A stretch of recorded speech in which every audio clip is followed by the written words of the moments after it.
idza qarajna la yanfa'u nafsan imanuha lam takun amanat min qablu au kastabat fi imaniha khaira. Kata Nabi Shallallahu Alaihi Wasallam, ada 3 perkara. Kalau sampai keluar 3 perkara ini, maka tidak akan bermanfaat setiap jiwa iman yang dibawa. Bayangkan di sini Nabi Shallallahu Alaihi Wasallam mengatakan la yanfa'u nafsan iman. Tidak akan bermanfaat iman yang dibawa. Artinya tobat sudah ditukar. Percuma orang kemudian bertobat kepada Allah Subhanahu wa Ta'ala karena tidak manfaat iman. Kemudian Nabi Shallallahu Alaihi Wasallam menyebutkan 3 perkara itu. Pertama, tulu'us syamsi min maghribiha. Kalau seandainya matahari terbit dari arah barat. Wad-Dajjal, dan juga keluarnya Dajjal. Wadabatul ard, dan juga keluarnya binatang melata yang keluar dari perut bumi dan bisa bicara.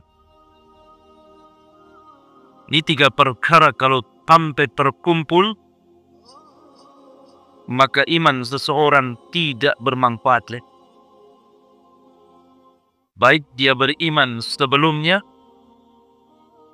ataupun belum beriman sebelum, dan dia ingin tobat, tidak manfaat sama sekali. Dan Nabi Shallallahu Alaihi Wasallam menyebutkan tentang Dajjal di sini, menunjukkan bahwa ketika Nabi Shallallahu Alaihi Wasallam mengatakan apabila 3 perkara ini keluar tidak manfaat iman seseorang, salah satunya Dajjal, berarti munculnya Dajjal ini membahayakan iman, sangat membahayakan iman. Dan Dajjal keluar, kata Nabi Shallallahu Alaihi Wasallam, la yarkhurujud Dajjalu hatta yadkhalan natu ang bikrihi. Dan Dajjal tidak akan keluar sampai manusia melupakan untuk menyebut-nyebut Dajjal. Wa hatta tatrukal a'immatu dzikrahu 'alal manabir. Bahkan para duat, para ustad, para syekh, para imam, mereka sudah tidak mau bicara lagi soal Dajjal di mimbar-mimbar mereka. Jadi ketika kita cerita Dajjal pada malam hari ini, hakikatnya memperlambat munculnya Dajjal. Sebab saya masih bicara Dajjal. Tapi kalau Dajjal sudah tidak diceritakan, Dajjal sudah dilupakan, yang dibicarakan perkara-perkara lain, Dajjal muncul ketika tidak disebut-sebut namanya. Maka pembahasan di malam hari ini hakikatnya ketika kita membahas Dajjal itu untuk memperlambat munculnya Dajjal. Jangan pula sombong kapan Dajjal muncul. Biar saya hadapi tidak jeli. Emang siapa Anda? Masyarul muslimin yang dimuliakan Allah Azza wa Jalla, Dajjal ini berbeda dengan orang-orang yang mengaku Tuhan sebelum ini. Namrud mengaku Tuhan. Firaun mengaku Tuhan. Sampai-sampai Firaun mengatakan, Ana rabbukumul a'la. Saya Rabb kalian yang paling tinggi. Ailahul ghairi, apakah ada Tuhan selainku, kata Firaun. Kemudian juga Dzurwah mengaku Tuhan. Banyak orang-orang yang mengaku Tuhan, para raja di zaman dulu itu mengaku Tuhan. Tetapi berbeda dengan Dajjal. Mereka mengaku Tuhan tetapi tidak diberikan keanehan. Allah Subhanahu wa Ta'ala tidak berikan kepada mereka atau tidak takdirkan diberikan sebagian daripada rububiyah. Dan mereka menganggap Fir'aun Tuhan itu hanya karena takut saja. Menganggap Namrud itu Tuhan karena takut dibunuh. Begitu juga Dzurwah. Ketika orang-orang Imyar Yaman dipaksa menyembah dirinya hanya takut karena mereka akan dibakar. Tetapi Dajjal berbeda. Manusia mempertuhankan Dajjal itu bukan takut Dajjal, tetapi memang menganggap Dajjal itu Tuhan masalah. Kalau orang menganggap Fir'aun Tuhan karena takut sama Fir'aun, tapi orang mengatakan Dajjal Tuhan itu karena meyakini memang Dajjal itu Tuhan. Ya, karena Dajjal diberikan khawarikul ada, keanehan-keanehan yang tidak biasa dimiliki manusia. Dia bisa merintahkan langit untuk hujan, hujan. Dia bisa merintahkan bumi untuk tumbuh, tumbuh. Dia bisa merintahkan binatang yang sudah mati hidup, hidup. Sepana orang tidak menganggap dia Tuhan? Kalau Namrud kan beda. Saya bisa menghidupkan dan mematikan. Keluarkan 2 orang dari penjara. Yang satu dibunuh, yang satu dibiarkan hidup. Saya menghidupkan dan mematikan dia. Itu di Namrud tuh. Semua orang juga bisa kayak gitu. Makanya Ibrahim alaihi salatu wassalam menyumpal mulut si Namrud dengan mengatakan, kenapa Ibrahim kemudian tidak menyanggah ketika itu? Bukankah Ibrahim bisa membantah? Ketika Namrud mempermisalkan bahwa Tuhan itu penghidup dan pemati, kemudian dia mencontohkan menghidupkan seseorang dan membunuh yang lain. Bisa saja Ibrahim membantah dan mengatakan bukan begitu maksudnya. Yang sudah kau matikan kau hidupkan, itu maksud. Bisa saja Ibrahim membantah seperti itu. Takutnya kita jadikan contoh Ibrahim sendiri. Akhirnya Ibrahim saya bunuh, kamu nanti hidupkan. Takutnya seperti itu. Makanya Ibrahim tidak melanjutkan perdebatan. Ibrahim hanya melarikan dengan perdebatan yang lain. Fa inna Allah ya'ti bisyamsi minal masyriq fahti biha minal madu. Tuhanku setiap hari terbitkan matahari dari timur. Sekarang kau balik, terbitkan dari barat. Fabuhital ladzi kafar. Namrud dia. Siapa yang bisa membawa matahari darat barat? Kecuali Allah Azza wa Jalla. Artinya bahwa ketuhanan mereka lama. Beda dengan Dajjal. Dajjal ini memang diberikan khawarikul ada. Diberikan keanehan-keanehan sehingga wajar dia menakut Tuhan, dan orang yang menuhankan Dajjal bukan karena takut Dajjal. Karena memang mereka yakin Dajjal itu Tuhan. Itulah makanya Rasul mengatakan tidak ada fitnah sejak Allah ciptakan Adam sampai kiamat dia lebih besar melebihi Dajjal. Maksudnya dia pesaing Tuhan gitu masalahnya. Dan Dajjal diberikan seperti itu hanya untuk ibtilah, menguji iman manusia. Ma'asyiral muslimin yang dimuliakan Allah Subhanahu wa taala. Di zaman Nabi Shallallahu alaihi wasallam, Nabi pernah kedatangan rombongan dari Bani Tamim. Beberapa orang datang kepada Nabi Shallallahu alaihi wasallam untuk mengislamkan diri. Dan itu disebutkan di dalam riwayat Muslim yang sangat masyhur tentang kisah yang diceritakan oleh Fatimah bintu Qais tentang seorang sahabat Nabi Shallallahu alaihi wasallam yang bernama Tamim ibn Aus Ad-Dari radhiyallahu. Tamim ibn Aus Ad-Dari ini ikhwan, sahabat yang banyak berjasa, walaupun dia belakangan masuk Islam. Tetapi Allah anugerahkan kecerdasan yang luar biasa. Dia bisa menghafal Quran dengan tingkat. Dan dia selalu menghatamkan Al-Quran hampir setiap malam. Sampai para ulama mengatakan, tidak ada manusia yang menghatamkan Al-Quran dalam 1 rakaat salat kecuali 4 orang. Pertama Utsman ibn Affan radhiyallahu an.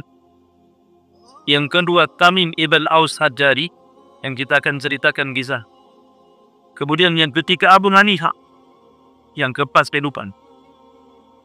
4 orang ini mereka selalu menghatamkan Al-Quran dalam 1 rakaat salat witir. Anda bisa bayangkan, salat witir kan 1 rakaat dihatamkan Al-Quran dari Al-Baqarah sampai Qul a'udzu birabbin nas. Jangankan 30 juz dia. Salat tarawih itu 2 juz saja. Besoknya dah asam urat kakian tuh. Nah, males. Salat di Jabal Uhud. Lama. Enak di masjid ini yang umumnya. Cepat. Rekat ke-20 telur dia. Masyaallah muslimin yang dimuliakan Allah Azza wa Jalla. Tamim bin Aus Ad-Dari ini, karena dia seorang pelaut, sehingga punya kepiawaian, kecerdasan, beliaulah yang pertama kali membuat mimbar net. Dulu Rasul kalau khutbah di atas kayu pelepah kurma. Akhirnya dibuatkan mimbar oleh Tamim ibn Aus Ad-Dari. Nah, semacam ini mimbar. Kemudian dulu masjid Nabi SAW gelap. Maka dibuatkan oleh Tamim ibn Ad-Dari ini lampu. Ya mungkin zaman dulu kayak lampu templon, patromak gitu mungkin ya. Macam itulah, masih pakai media minyak nih. Belum ada listrik lah di zaman itu. Apalagi ATP. Masyaallah muslimin yang dimuliakan Allah Azza wa Jalla. Jadi banyak jasa Tamim ibn As-Adan. Tamim ibn Aus Ad-Dari kan dulunya seorang Nasrani. Dan dia seorang nahkoda kapal, membawa 30 awak kapal, kemudian melaut di tengah laut. Kalau takdirkan kapalnya itu diombang-ambing gelombang, wallahu a'lam, apakah lautan yang diarungi oleh Tamim ibn Aus Ad-Dari ini ada lautan Yaman, ataukah lautan yang ada di Syam? Wallahu a'lam. Tidak jelas riwayat.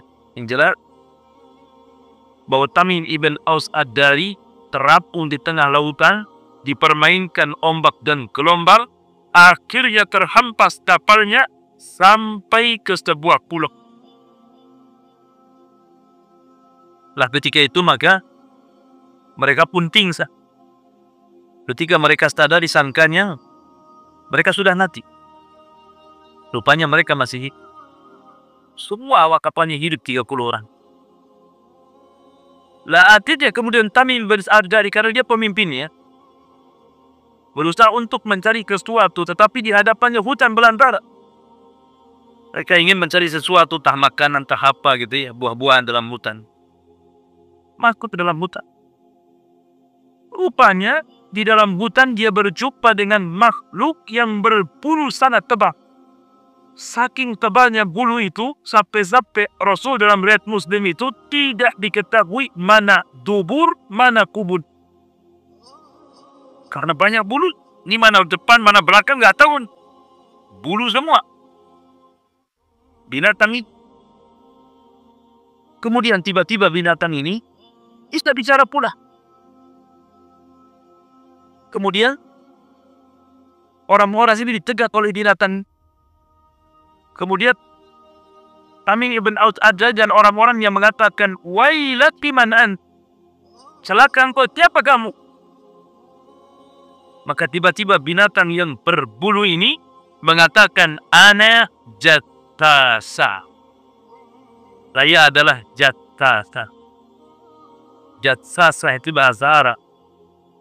Diambil dari kalimat jasus. Dan dalam bahasa kitanya artinya mata-mata.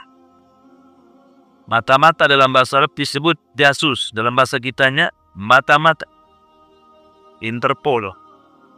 Tukang cari berita. Mata-mata siapa? Maka ulama mengatakan bahwa Jathasa ini adalah mata-matanya Dajjal untuk mencari-cari berita di luar sana. Berjumpa dengan rombongan Tamim ibn Aus Ad-Dari. Ketika ditanya dia baru oleh Jathasa, Jathasa itu tidak mau menjawab. Cuman dia mengatakan kepada Tamim ibn Aus Ad-Dari ini, "Ya ayyuhal qaum, intalitu ila hadar rajulul ladhi fid dairi fa innahu ila qabarikum bil ashwa." Kata Jathasa pada rombongan Tamim bin Aus Ad-Dari, "Wahai kau, sebaiknya masuklah kau ke dalam hutan. Di dalam hutan itu ada bangunan bekas tempat ibadahnya orang Yahudi.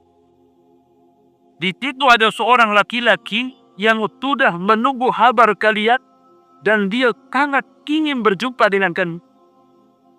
Kagetlah Tamim bin Ad-Dauri. Di adzan asar tiba-tiba ada orang yang nunggu dan sudah itu ingin ketemu. Kan? Akhirnya kemudian dengan takutnya 30 awal ini mengikuti saran jasasa masuk ke dalam hutan.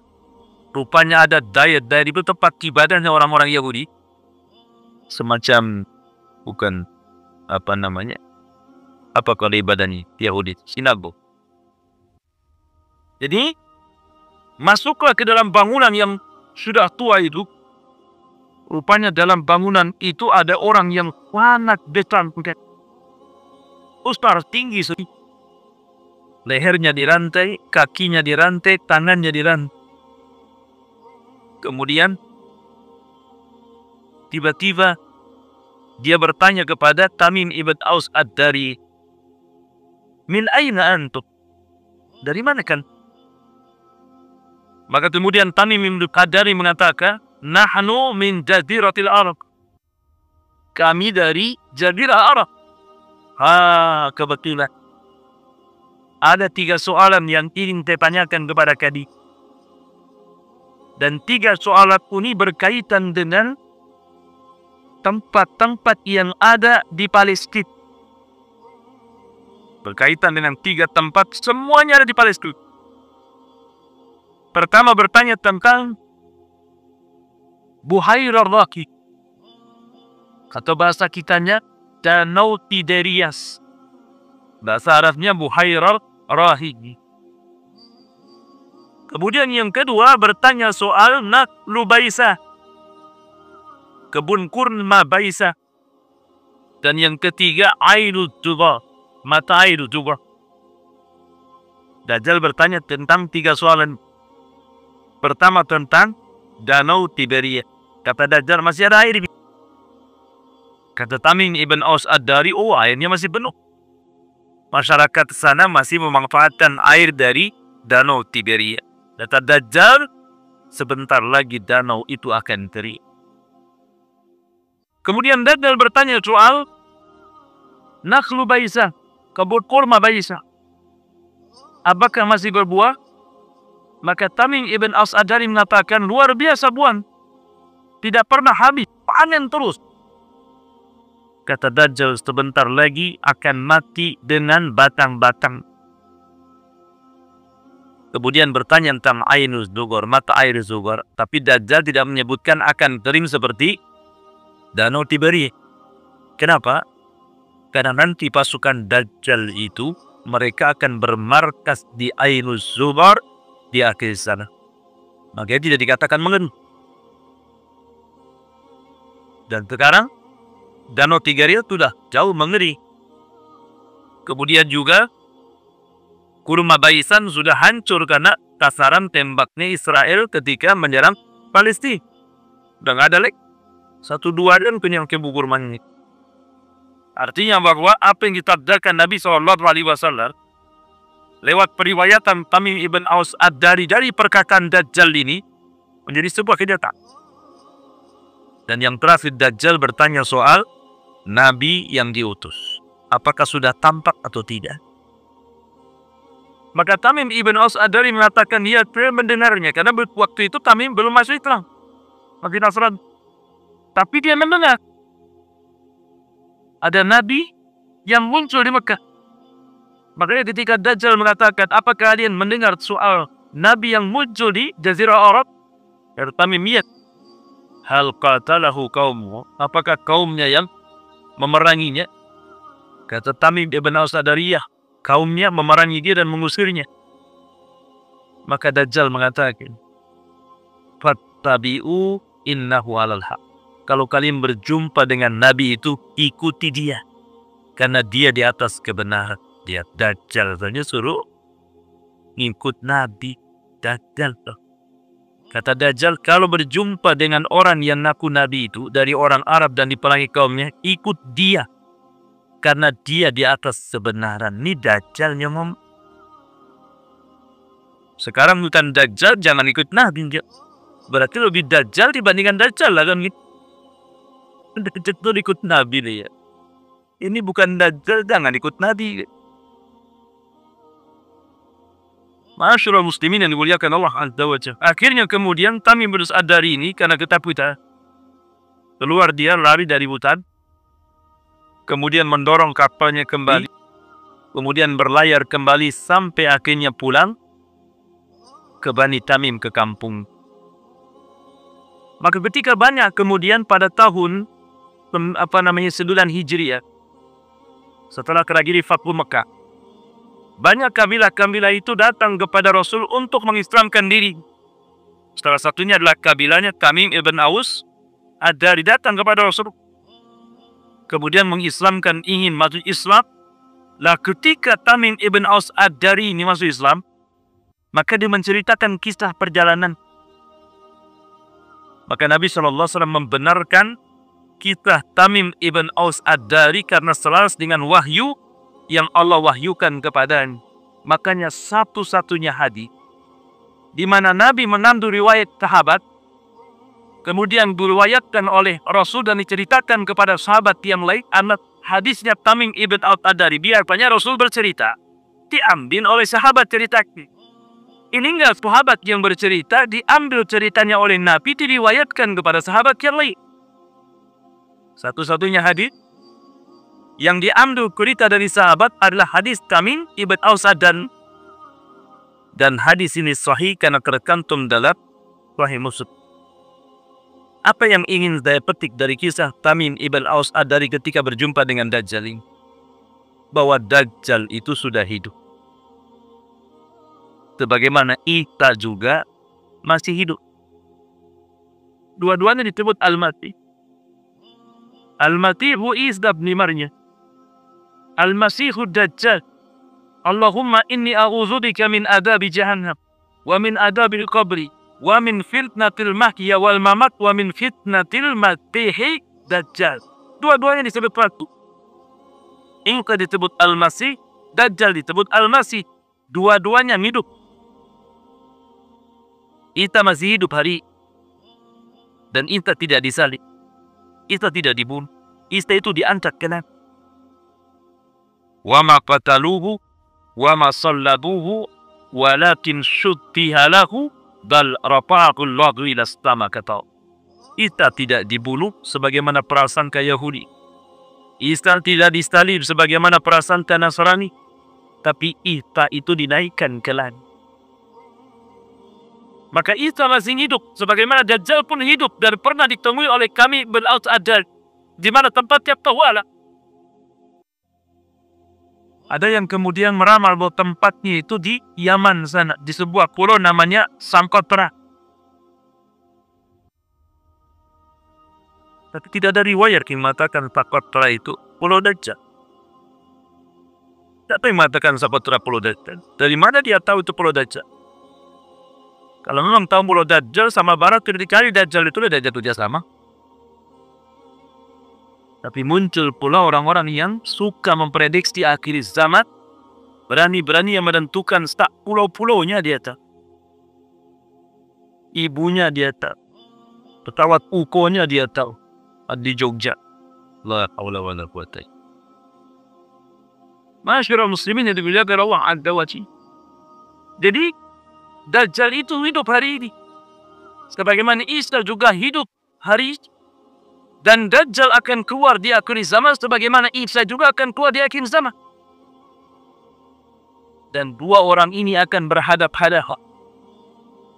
Dan Isa akan membunuh Dajjal.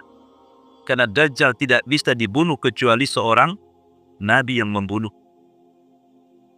Di zaman Rasul, ketika Nabi SAW selalu menceritakan Dajjal. Jadi antum jangan bosan kalau dengar Dajjal, Dajjal ada Ustadz nih cerita. Ini nggak ada lagi tema. Nabi loh terlalu menceritakan Dajjal sampai sahabat tuh ketakutan. Bukan bosan, ketakutan. Kalau kita bosan, Dajjal lagi, Dajjal lagi. Kalau sahabat ini ketakutan, karena Rasul itu selalu bicara Dajjal di mimbar-mimbar Jumat. di mimbar-mimbar perang. Saat berduduk-duduk kantai di masjid, cerita Dajjal. Sampai sahabat kita takutan jadi. Hatta dhananna annahu fi nakhlil Madinah. Sampai sebagian sahabat menyangka bahwa jangan-jangan Dajjal itu sudah ada di kebun kurma kota Madinah. Ketika itu diisukan, karena Nabi SAW menceritakan tentang sifat-sifat Dajjal. Dia itu matanya, buta sebelah. Kemudian yang sebelahnya lagi yang normalnya itu seperti anggur yang muncul. Kemudian di kepalanya tertulis kafaro. Kemudian kakinya bengkok. Kemudian pendek, keriting, dan begitu seterusnya. Intinya Rasul menceritakan saat ini sifat. Dan tidak ada nabi yang menceritakan Dajjal sedetail Rasul. Dulu para nabi memperingatkan umatnya akan kemunculan Dajjal. Tidak ada satupun nabi kecuali memperingatkan umatnya tentang Dajjal. Nuh memperingatkan umatnya tentang kemunculan Dajjal. Ibrahim memperingatkan umatnya tentang kemunculan Dajjal. Nabi Saleh memperingatkan umatnya tentang kemunculan Dajjal. Nabi Tu'aid, Nabi Musa, Nabi Isa, seluruh para nabi termasuk Nabi SAW. Ma min nabiyyin illa hadzara ummatahu an fitnatid Dajjal, kata Rasul. Tidak ada satupun nabi kecuali memperingatkan umatnya akan munculnya Dajjal. Tapi tidak ada nabi yang terdetail Rasul ketika menceritakan tentang fitnah Dajjal. Detail sekali Rasul. Sampai ciri-ciri fisik. Berapa hari dia tinggal. Bagaimana dia cara berlari selama 40 hari. Dijelaskan semua oleh Nabi SAW. Sehingga setiap hari Rasul bercerita Dajjal, dia tak ada ketakutan. Sampai-sampai mereka mengira Dajjal itu jangan-jangan ada di kebun kurma Madinah. Sampai kabar sampai kepada Rasul tentang anak Yahudi. Di Madinah itu, di perbatasan kota Madinah, seorang Yahudi punya anak. Anaknya ini, ciri fisiknya 90% mirip dengan Dajjal. Kemudian anak ini terkenal suka berboma keramik dan suka merana. Maka tersebarlah isu bahwa anak kecil, anak Yahudi ini adalah Dajjal yang akan keluar di akhir zaman. Akhirnya Nabi SAW mengajak para sahabat, Umar, Abu Bakar, Ibnu Umar, Abu Sa'id Al-Khudri, banyak para sahabat diajak Rasul untuk mengintai keberadaan anak kecil Yahudi yang bernama Tob, atau gelarnya Ibnu Tayyah. Tob atau gelarnya Ibnu Tayyah, anak kecil, anak orang Yahudi, tinggal di perbatasan kota Madinah, tinggal di kebun kurma. Jadi Nabi SAW setiap hari menintik, diintiknya anak kecil ini. Ketika sebagian sahabat melihat anak kecil, profil sifatnya seperti yang disardakan Rasul, sampai Umar berani bersumpah. Umar berani bersumpah. Wallahi, kata Umar, dia Dajjal. Di sini dengan anaknya Ibnu Umar, wallahi dia Dajjal. Dengan Abu Sa'id Al-Khudri, wallahi dia Dajjal. Disusul dengan Hafsah, wallahi dia Dajjal. Akhirnya banyak sahabat yang bersumpah dia Dajjal. Karena mirip sifat-sifatnya masalah. Tapi Rasul tidak mau tergesa-gesa. Nabi SAW ingin betul-betul mencari kepastian dulu, tabayut dulu, betul nggak dia Dajjal. Akhirnya suatu hari, Nabi SAW betul-betul menginterogasi anak Yahudi ini di sapi. Anak kecil belum ban. Dengan mengatakan, ya Sa'ad, atashhadu anni Rasulullah. Sa'ad, mau nggak kau bersaksi saya adalah utusan Allah? Kata Sa'ad, ya, ashhadu annaka rasulal ummi. Kata Sa'ad, ya, aku bersaksi bahwa engkau adalah Rasul kepada kaum yang buta huruf. Kemudian kata Sa'ad, atashhadu anni Rasulullah. Sekarang balik. Maukah kau bersaksi aku juga Rasulullah? Kurang ajar nggak? Gitu. Malah dibalik pertanyaan itu. Maka Rasul mengatakan, cedak palan ta'du wa kadra. Akhirnya Nabi SAW mencoba lagi. Karena ini kan sudah komat kami pembaca mantra. Ya Nabi SAW ketika itu turun surah Ad-Dukhan. Dan wahyu kalau turun langsung ditipkan di dada Nabi. Maka Rasul ingin menebak surat yang baru turun di dada Rasul kepada Ibnu Sayyad atau Saf ini. Ya Saf, inni khaba'tu laka khab'an. Wahai Prof, di dadaku ada beberapa kalimat. Coba tebak kalimat apa? Maka Saf memperhatikan dada Rasul. Tiba-tiba Saf mengatakan, Tuh, kata Rasul, ikhsha falan ta'dua kadra. Serahkan engkau wahai kau. Engkau tidak akan mampu melewati batas takdir. Tapi kan dia sudah benar. Dia mau mengatakan dukhan tetapi tidak itu. Tiga duk ditutup dia. Tapi kan sudah benar itu. Ketika kemudian Prof ditanya tentang arak iblis, apa kata dia? Wa kana arsuhu 'alal ma'. Istana iblis ada di tengah-tengah lautan. Maka Rasul kemudian pergi. Di lain waktu Rasul ingin menyelidiki kembali, tetapi keburu ketahuan oleh ibunya. Langsung dipanggil ya Saf. Inna Muhammadan qad'ah. Muhammad sudah datang. Lain si Saf ini ke belakang pundak ibu. Kata Rasul, kalau seandainya ibunya tidak memanggilnya, tentu kenyataan si Saf ini akan terbongkar. Apakah dia Dajjal ataukah bukan Dajjal. Tetapi pendapat yang kuat bahwa Ibnu Sayyad ataupun Saf dia bukan Dajjal. Ya mungkin Dajjal dari Dajjal kecil, tapi bukan Dajjal besar yang akan kuat di akhir zaman. Ada beberapa alasan yang disebutkan para ulama. Satu, karena si Saf ini setelah besar, telah dewasa, kemudian dia menikah, punya anak. Sementara Dajjal itu aktif, mandul, tak punya anak. Yang kedua, Saf apa Ibnu Sayyad ini belakangan masih Islam. Sementara Dajjal di dalamnya saja kafaro. Sebenarnya dia masuk Islam. Yang ketiga, di Saf ini keluar masuk kota Madinah. Dajjal nggak bisa masuk kota Madinah, apalagi kota Mekah. Masalahnya banyak para sahabat yang bersumpah si Saf ini Dajjal. Salah satunya Abu Sa'id Al-Khudri. Jadi suatu ketika Saf sudah dewasa, dia ingin pergi haji bersama sahabat-sahabat Nabi di kota Madinah. Berangkatlah rombongan sahabat. Rupanya si Saf ini telah dia ketinggalan rombongan. Ketika ketinggalan rombongan, rupanya ada juga yang ketinggalan rombongan Abu Sa'id Al-Khudri. Sama-sama ketinggalan rombongan. Saf ketinggalan rombongan. Kemudian Abu Sa'id Al-Khudri juga ketinggalan rombongan. Lah, Abu Sa'id Al-Khudri adalah sahabat yang bersumpah bahwa si Saf ini ada Dajjal. Jadi ketika si Saf ini capek, maka dia pun istirahat di sebuah pohon, berlindung di situ. Lewatlah Abu Sa'id Al-Khudri. Dipanggil, ya Abu Sa'id, kemari, istirahat. Abu Sa'id mengatakan, Dajjal masa kalau mungkin istirahat sama Dajjal kan.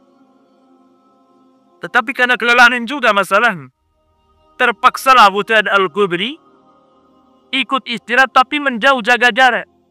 Ikut protokol kesehatan. Dan jaga jarak.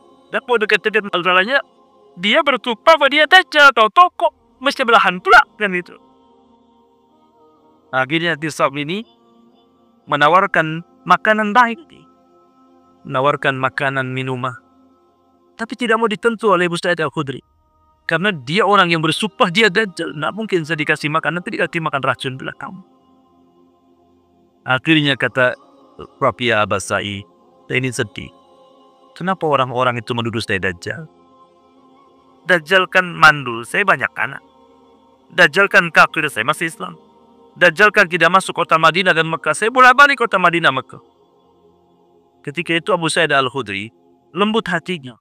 Iya juga, kalau dia Dajjal mestinya kafir. Masalahnya endingnya nggak enak. Kata Rabi'ah Abu Sa'id, tapi kalau kamu ingin tahu di mana Dajjal, Aku tahu tempatnya. Wah, dengar kalimat yang terakhir ini, langsung ambil barang-barangnya Abu Sa'id Al-Khudri, naksir dia.